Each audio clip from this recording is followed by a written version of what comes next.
ऐसी मुस्कान है जो शायद अब पहले कभी शायद आई हो। तो बच्चे इतनी खुशी हुई है कि वास्तव में ही इतना एक्साइटमेंट कभी होता नहीं है। मेरे को कभी बहुत ज़्यादा एक्साइट होते आप नहीं देखोगे, लेकिन आज जब पेपर लीक की खबर सुनी, तो पेपर भर्ती परीक्षा रद्द की बात सुनी, तो जो एक्साइटमेंट था वो चरम पे था। और ऐसा लग रहा था कि जो बच्चे इको गार्डन में बैठे हैं उस हर एक एक बच्चे को गले लगा लूं। जो टीचर्स इको गार्डन हैं उन सारे टीचर्स के पैर पकड़ लूं।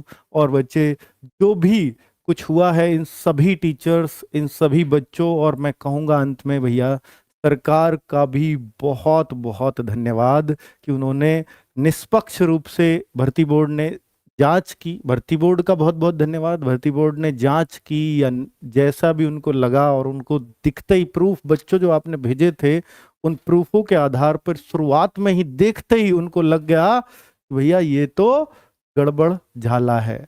और जैसे ये बात शासन तक पहुंची, योगी जी ने भी तुरंत इस पर एक्शन ले दिया कि भर्ती निष्पक्ष होनी चाहिए। अगर बिल्कुल भी पारदर्शिता में दिक्कत हुई है तो तुरंत इसको निरस्त करो। तो भाई हम सरकार के भी बहुत बहुत आभारी हैं।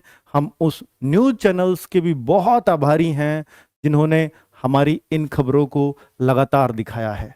बच्चे, ये केवल एक किसी एक के व्यक्ति के या किसी एक बच्चे के प्रयास से सफल हो ही नहीं सकता था। इसमें प्रयास लगा है सामूहिक।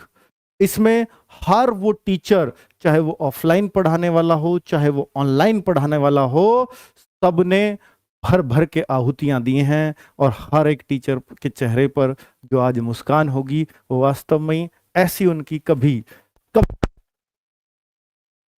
नहीं देखी होगी। तो बच्चे, ये एग्जाम आपका हो चुका है निरस्त। पूरी परीक्षा निरस्त हो चुकी है, क्योंकि ऐसा लग रहा था एक बार तो कि शायद 2 ही पाली निरस्त हो, लेकिन बच्चों अब पूरी परीक्षा निरस्त हुई है।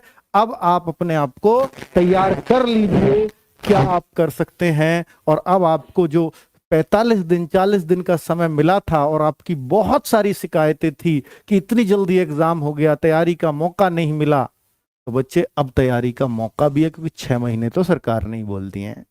तो 6 महीने के अंदर एग्जाम होगा और बच्चे आपकी तैयारी भी होगी। और अब उन बच्चों को और उन सबको जो मैं आपसे एक रिक्वेस्ट करूंगा कि जो दलाल आप लोगों के बीच आते हैं, जो भी, और मैं भर्ती बोर्ड से भी रिक्वेस्ट करूंगा कि ऐसी कोई ईमेल आईडी, ऐसा कुछ वो जारी करें जिससे बच्चों के पास जिनके फोन आए उन पे, और वो आपको नंबर प्रोवाइड कराएं, तो उन पर आप तुरंत एक्शन ले सको। क्योंकि ये लोग बच्चों के बीच एक्टिव रहते हैं और कुछ ऐसे बच्चों पे जरूर फोन कर देते होंगे जो चाहते ही नहीं है कि वो ऐसा काम में शामिल हों।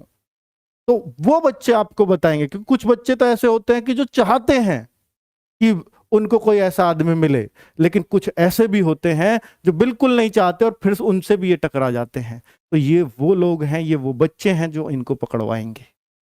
तो मैं भर्ती बोर्ड से रिक्वेस्ट करूंगा कि वो एक ऐसी ईमेल आईडी दें जिससे बच्चा आपको उनके प्रूफ भेज सके, और आप उनको, बच्चों को एक्शन लेने के लिए आश्वस्त भी करिए, ताकि बच्चों का भी हौसला बढ़े और बच्चों की पहचान भी गुप्त रखी जाए। तो अगर इस तरह से चीजें होंगी तो मुझे लगता है कि शायद पारदर्शिता बनाने में बहुत हेल्प मिलेगी। अभी भर्ती बोर्ड से एक ही रिक्वेस्ट है कि जब भी अब आगे एग्जाम हो, हालांकि अब आप अपने स्तर से बहुत कड़ाई करोगे ही, आपने इस बार भी बहुत अच्छे पुख्ता इंतजाम किए थे, लेकिन फिर भी कुछ लोग इसमें गड़बड़ करने में कामयाब रहे। लेकिन अब ऐसा